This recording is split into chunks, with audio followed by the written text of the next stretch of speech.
Tiempo que el Señor está dándole a la iglesia, a sus hijos, a los ministerios. Yo no sé si ustedes se han dado cuenta que desde los años 90 en adelante se fue introduciendo en la iglesia, no en todas, pero en muchas congregaciones, sobre todo, y lo digo con conocimiento de causa, y lo pueden comprobar ustedes, por ejemplo, en miles de mensajes que circulan por las redes sociales, en los ambientes más bien de corte pentecostal, un lenguaje que no tiene nada que ver con el lenguaje bíblico que se utilizó durante muchísimo tiempo en las congregaciones.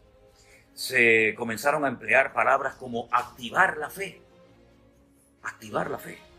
decretar, declarar. Un lenguaje que se ha utilizado totalmente fuera de contexto, y es un lenguaje que no tiene absolutamente nada que ver con lo que nos enseña la palabra. Yo espero que muchas denominaciones y muchos pastores y muchos que se han autoproclamado pastores y muchos que se han autoproclamado profetas y muchos que se han nombrado a sí mismos apóstoles, pues reflexionen sobre todo este lenguaje que lo que ha hecho es contaminar y malcriar y maleducar a la iglesia. ¿Cómo que activar la fe? ¿Cómo que declarar y decretar?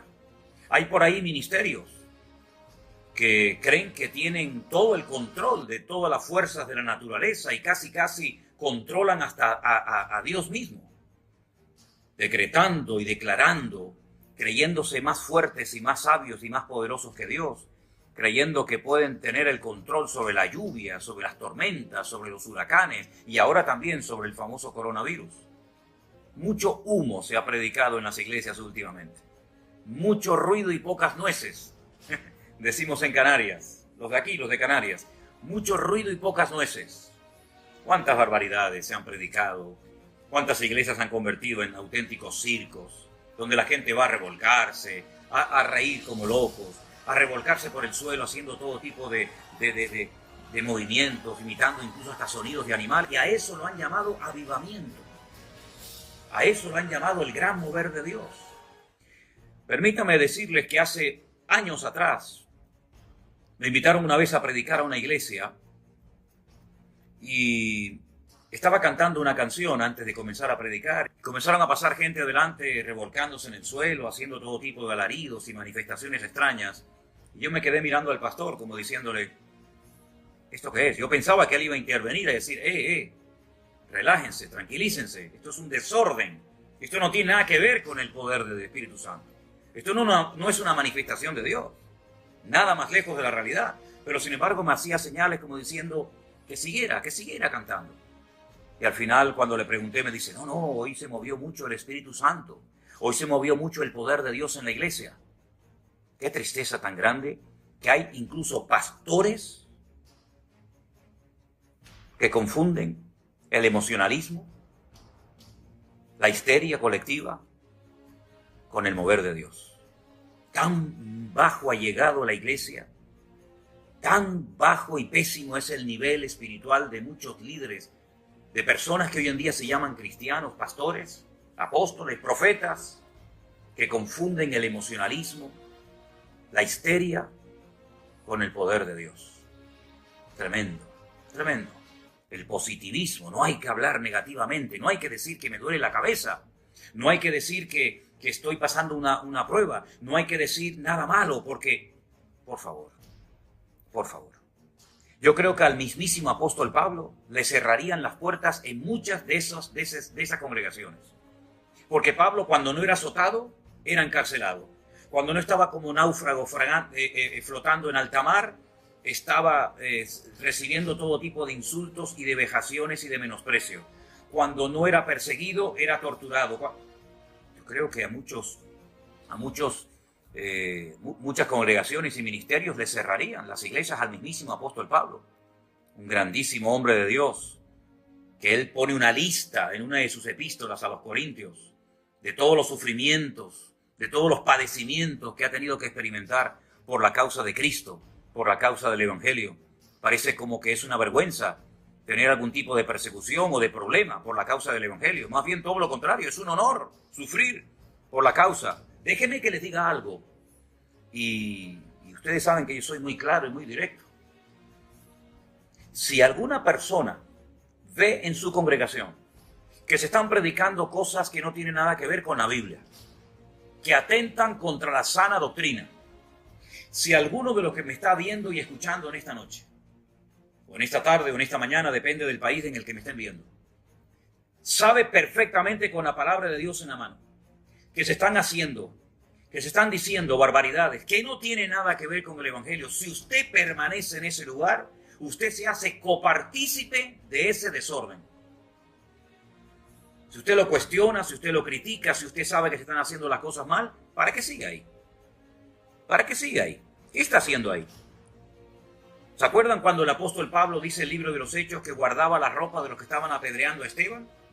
Es verdad, él no apedreó a Esteban, él no le tiró ninguna piedra, pero fue copartícipe del crimen, del asesinato contra Esteban, diácono de la iglesia primitiva. Por lo tanto, mi consejo es salga inmediatamente de todo lugar donde Cristo no sea el centro.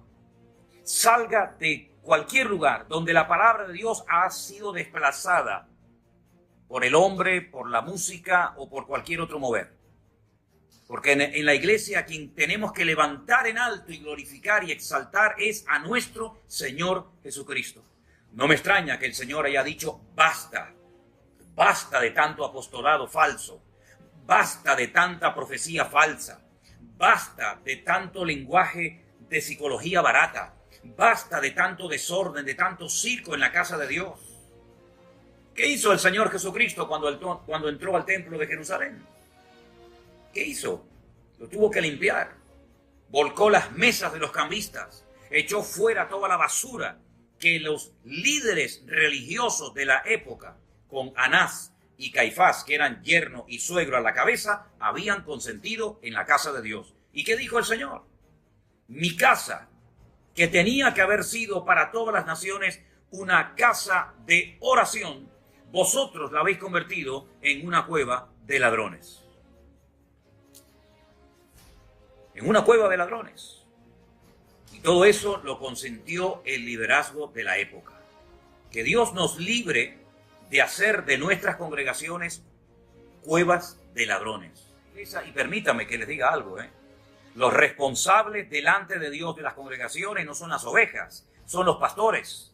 Y son los pastores los que han permitido que estas cosas entren en las congregaciones, y son muchos pastores los que incluso ellos mismos las han traído a la congregación, creyendo que ese era el método, que esa era la varita mágica que iba a traer crecimiento, avivamiento, prosperidad y bendición al cuerpo de Cristo. Y muchas personas han viajado a otros países para ponerse bajo la cobertura espiritual de un loco, de una persona que no predica el evangelio, sino que se predica y se promociona a sí mismo, y la gente se pone bajo la cobertura de falsos apóstoles. En la época de la iglesia primitiva, en el primer siglo, hubo falsos apóstoles. Y si no, lean ustedes la Biblia. Falsos profetas, falsos apóstoles, falsos maestros, incluso falsos hermanos, dice la Biblia. Y la iglesia de Éfeso durante un tiempo dice que probaron a los que se llamaban, a los que se habían autoproclamado apóstoles, y los habían hallado mentirosos. ¿Por qué hoy en día las iglesias permiten que cualquier persona se autodenomine apóstol? Es que un apóstol es una persona que ha abierto una iglesia y la pastorea y luego levanta otra y la pastorea, ya automáticamente a ese apóstol no le llega con el título de pastor si es que algún día lo tuvieron. No, ya pastor ya es una cosa que es una estrella. Ahora tengo que tener 2 y mañana tendré que tener 3. Cuando la Biblia dice categóricamente que después de haber hecho todo lo que teníamos que haber hecho, nos debemos de considerar siervos inútiles, porque no hay ningún mérito en predicar el evangelio. Es nuestro deber predicar el evangelio. Ay de mí si no lo predico, dice la Biblia. Así que el Señor nos dé mucha luz y mucha sabiduría en este tiempo. Ovejas, espabilen, por favor. Ovejas, despiértense. El pueblo de Dios ha estado atontado durante mucho tiempo y por eso Dios ha dicho, basta. Basta, reflexionen, vuelvan a la palabra, escudriñen las escrituras, no digan a todo amén, no se traguen todo, analicen como los judíos de Berea, que dice que eran más nobles que los de Tesalónica porque examinaban a la luz de las escrituras si las cosas que el apóstol Pablo predicaba en la sinagoga eran así o no eran así. Pero hoy en día, como ya la gente ni usa la Biblia, y es triste, antes nos conocían como el pueblo del libro. Yo veo muchísima gente que ya viene a la iglesia sin la Biblia. Espero que tengan otra en casa, que no la hayan dejado en la iglesia y no sepan ni dónde la han metido. Pero hay que comenzar a leer más la Biblia. Dice en la Biblia que hay que examinarlo todo y retener lo bueno. No dice eso la Biblia, hermanos. No estoy diciendo nada nuevo. Examinarlo todo y retener lo bueno. ¿Examinar qué? Los tomates cuando vamos a comprarlos al supermercado. Examinar las ruedas del coche a ver si están en perfectas condiciones. ¿Examinar qué? Examinar la palabra, las predicaciones, las supuestas profecías que se dicen desde el púlpito y todo el mundo dice amén. Cuando dice la Biblia que los profetas tienen que ser juzgados por la iglesia, en el buen sentido de la palabra, digo juzgados. Es decir, filtrada cada palabra por la escritura, por la palabra de Dios para ver si estas cosas son así o no son así. Por lo tanto, yo espero que en este tiempo de espera, en este tiempo de tranquilidad en el que el Señor nos tiene a todos, pues volvamos a la fuente, volvamos al origen de la palabra y nos demos cuenta de que muchas cosas se podían haber evitado, muchas divisiones en las iglesias se podían haber evitado, muchas heridas que la gente ha sufrido sin necesidad se podían haber evitado. Si en vez de haber dicho a todo amén, amén, amén, sí guana, hubiéramos ido a la palabra y dijéramos un momento, alto, aquí en la palabra de Dios no dice eso. Usted está totalmente equivocado. ¿Cuántos ministerios han venido a España? Yo hablo de España, es lo que más cerca tengo y conozco. ¿Cuántos ministerios han venido a España y han enseñado auténticas barbaridades? Y han dado profecías a diestra y a siniestra. ¿Y quién se lo ha permitido? ¿Quién los invitó? ¿Quién los trajo? ¿Quién les subvencionó el billete? ¿Quién los metió en un hotel? Entonces, esas cosas tienen que cambiar.